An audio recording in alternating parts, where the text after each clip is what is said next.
I started drawing in pencil on the edges of the notebooks while I was in high school. Over the years, I started using oily pastel chalk.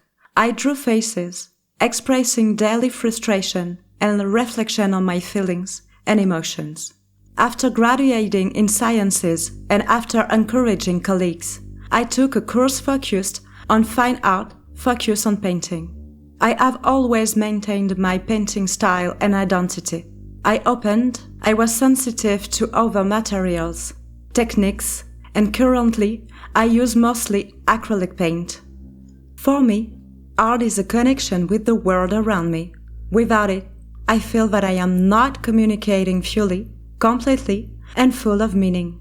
It is a way of expressing my emotions, feelings, and perceptions. Thus, through art, I aim to highlight themes related to mental health, which are often seen as taboo and/or stigmatized, emphasize and portray discomfort, anguish, and anxiety, considering not only mental disorders, but also aspects of the physiological suffering experienced by people at some point in life.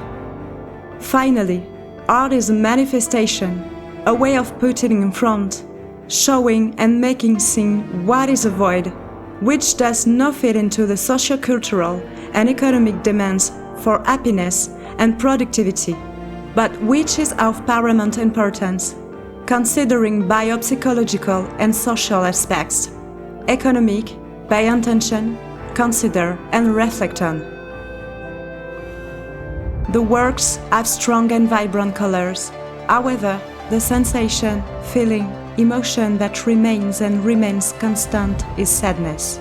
The brushstrokes are short and aggressive, which contributes to the visual constriction and subjective perception of other sensation related to the central. In all the works presented, people do not have masculine or feminine features, characteristic of the sociocultural patterns of masculine and feminine. A humanoid figures can be represented regardless of the division between sexes, just like an androgynous figure.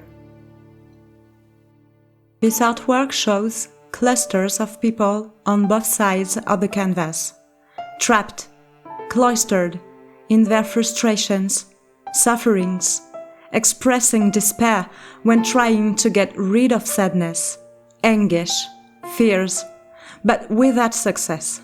The central figure, on the other end, would be like emancipation and affront what afflicts her, even with all her vulnerability, indicating overcoming and freedom from feelings and emotions linked to psychological suffering at the same time.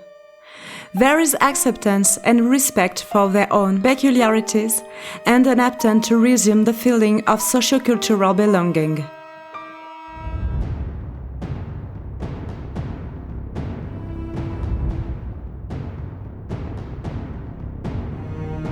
This artwork shows the passage from childhood to adulthood.